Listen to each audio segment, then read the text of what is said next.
Standing practice in Tai Chi is pretty fundamental to learning the art. But standing practice is also useful to anyone who wants to improve their balance, their structure, their self-organization. Doing too much standing practice, I would comment on this just before I get started, is doing too much standing practice before you're ready is not useful, in my opinion. I think oftentimes people have too much tension in their bodies, and the standing practice in and of itself isn't enough to help to address some of this unnecessary tension. So I have friends, who over the years have had instructors who will make them stand for several hours, and just stand like this until the bodies are shaking, sweating, getting really sore. I don't know if that's necessarily the right way to do it. I honestly don't. But this is just my opinion. I'd like to start with you thinking of your structure as being an open cylinder. So when we do this practice, you can be an open cylinder. It could be solid, it could be fluid. Have a sense that you are a cylinder that's capable of transmitting force or energy or chi, whatever you want to call it. In the previous video, I talked about having an awareness of having 3 open rings at these levels, right? So upper, middle, and lower. These are good references to use when you're practicing standing. We'll go right into the tree posture. So you'll raise your arms up, forming a round sphere.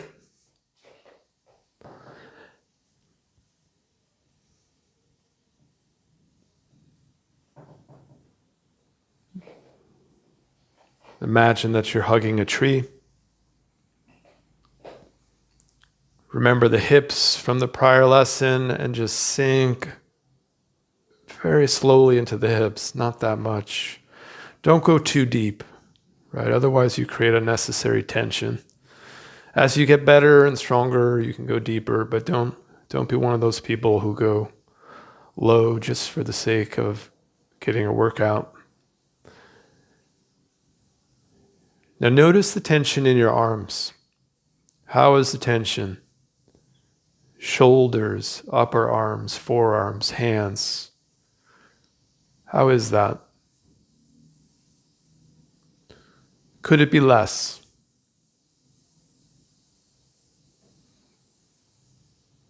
Lower your arms.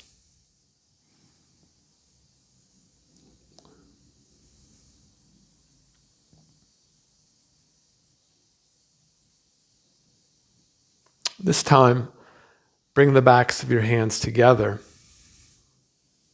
right? And move them apart.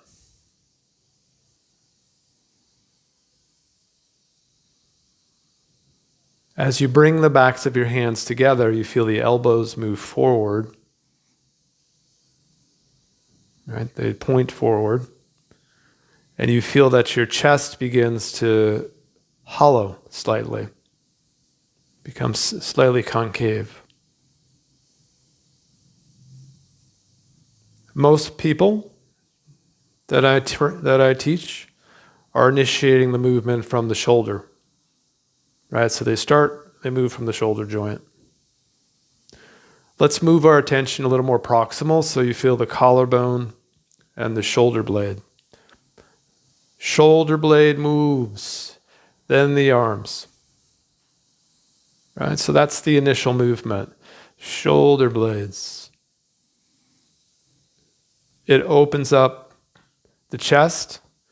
You feel the serratus anterior musculature here under the armpit. You feel that that's moving the shoulder blade along the rib cage. This muscle articulates with the rib cage and the abdominals. It opens. You get wider. You open. Remember the ring of the neck, the base of the neck, the ring at the base of your ribs, and the ring involving the pelvis and the sacrum and the lower abdominals. As you open the shoulder blades, feel that you open the rings. I can feel it in my voice, right? You can hear it. Everything opens. Now I bring the back of my hands together. I'm going to inhale and pull the energy up from the ground. I pull it through the lower ring, up through my spine, through the middle ring, up through my spine, until I come up to the upper ring, and then I bring it out through my shoulder blades, through my elbows, and into my hands.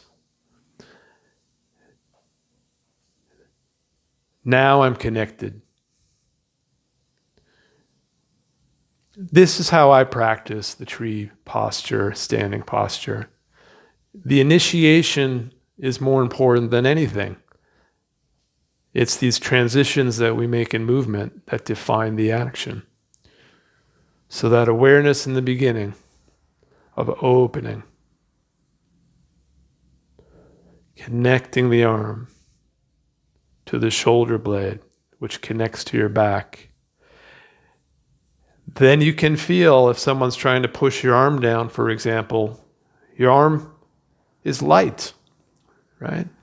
Too many people are doing this sort of thing and they're using just their muscles here, right? You want to feel your whole skeleton and your postural muscles are involved.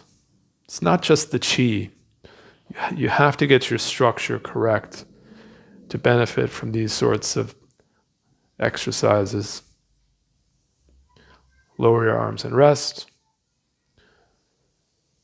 Come up a little bit. Notice your breathing.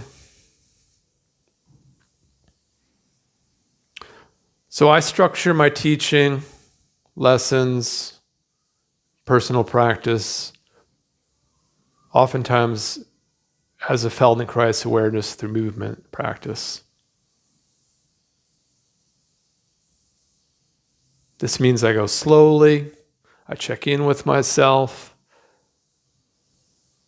I coordinate my movement with my breath, I watch for unnecessary effort, I reduce the effort, I feel for connections. One more time, open the shoulder blades, feel the rings opening, feel your cylinder open. Inhale. Exhale.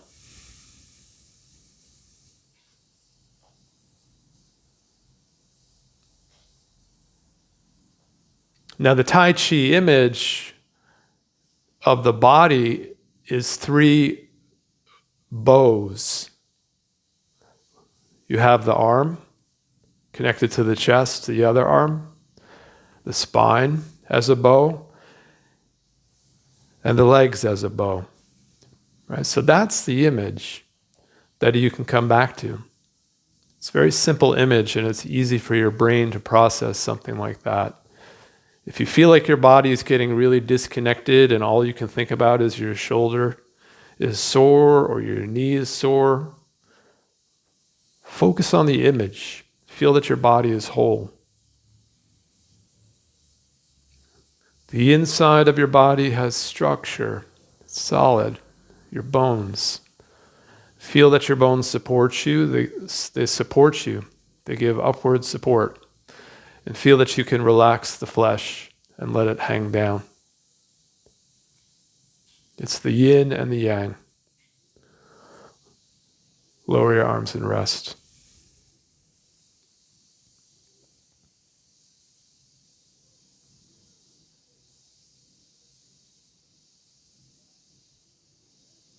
Again, Open the chest, open the shoulder blades. Inhale. Pull up. Exhale. Now, imagine that your hands and your arms are stuck inside a pipe. It's not an unpleasant pipe, but it's a pipe that restricts your movement. Your intention is to twist your hands a little bit. You twist the pinky towards your chest and your thumb away. Right? So you just begin to make that movement. Don't make a physical movement so that you create all this tension. Just begin to make the movement. Understand the intention of the movement. And feel that the intention of the movement connects your arms to your chest and your back. Right? It forms the bow. There's one of the bows. Of course, there are angles, right? But it still feels like there's a bow. Now, the central cylinder, the 3 rings, open the rings a little more in the back so you create a bow slightly backwards.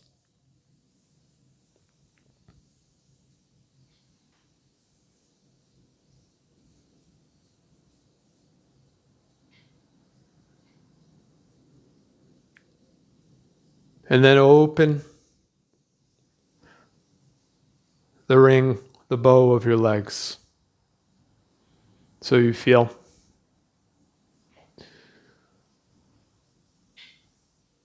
your legs are connected through the structure and musculature of the pelvis.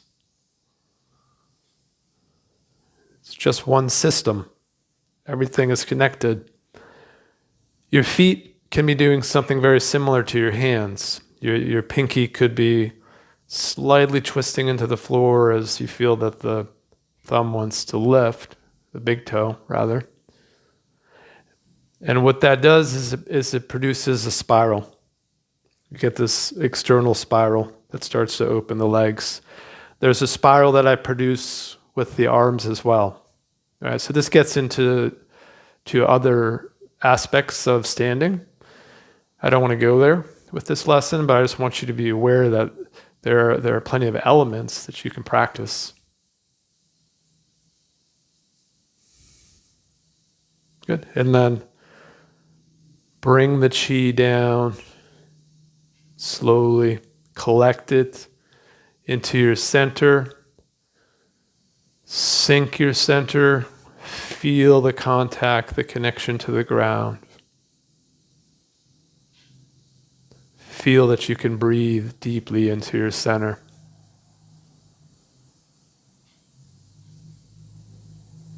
And that could conclude a 5-minute or 10-minute standing lesson. And I think that would be highly valuable if you did something like that on a daily basis. I don't think it's valuable personally to just get here like this and stand, with no awareness of anything, and then getting overly fatigued. That's where I don't think it's useful. It's a whole other story to understand opening, feeling good, natural standing posture, feel the frame, letting the flesh hang. The skeleton supports you upwards, the head floats, and then emptying your mind and feeling stillness. That's a whole other deal. But just to stand, with no conscious awareness of what you're doing, you're bound to get frustrated if you do that. All right. That's all I have to say on standing for now.